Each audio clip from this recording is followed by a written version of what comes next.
এই মুহূর্তে আমরা দাঁড়িয়েছি ফুইনসলুং যাওয়ার উদ্দেশ্যে। তো পুরো রাস্তা বরফে ভর্তি। তো দেখতেই পাচ্ছ বন্ধুরা যে কতটা বরফ পড়েছে এখানে। এতটাই বরফ পড়ছে আর এতটা ঠান্ডা যে খালি হাতে হাতগুলো পুরো কাঁপছে।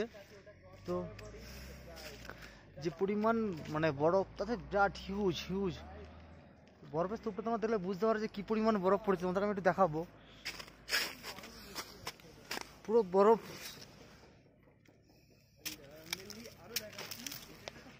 পুরো বরফে ভর্তি। পুরো এলাকাটা তোমরা বুঝতে পারছো পুরো বরফে ভর্তি। আর রাস্তাটাও হেভি বিউটিফুল। পুরো রাস্তায় বরফ জমে একাকার। আর এখান থেকে স্কাইটা দেখো হেভি লাগছে। ভুটানে আসার উদ্দেশ্য এটাই যে এই বরফের মধ্যে রাইডিং করা।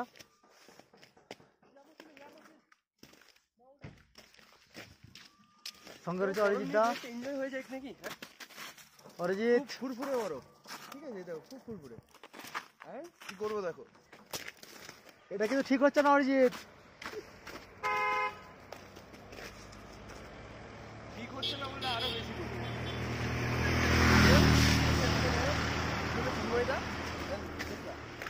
এরকম করে এটা ঠিক হচ্ছে না। এটা লাইভ করছো তুমি? না না লাইভ করিনি। আর বরফ ওটাই বাকি ছিল।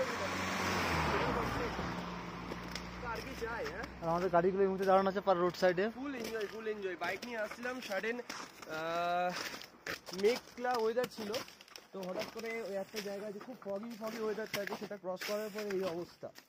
তো আই থিঙ্ক তো সামনে গিয়ে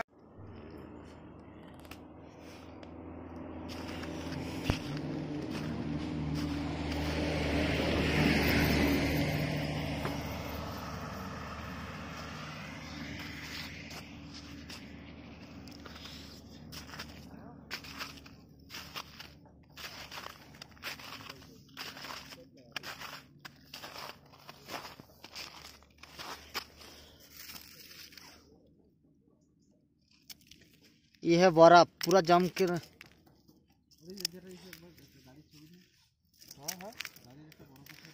दादा 10 পড়ে যায় একদম।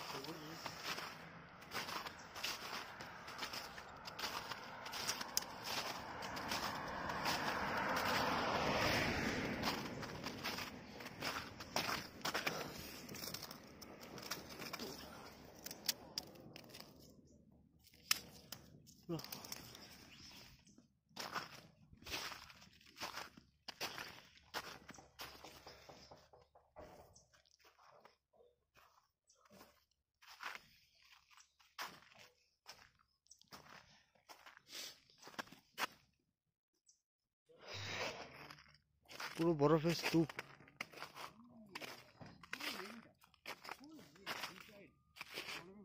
আর আমাদের গাড়িগুলো দাঁড়িয়ে আছে যে মুহূর্তে। পাস করলাম, দেন এনজয়মেন্ট। চলো।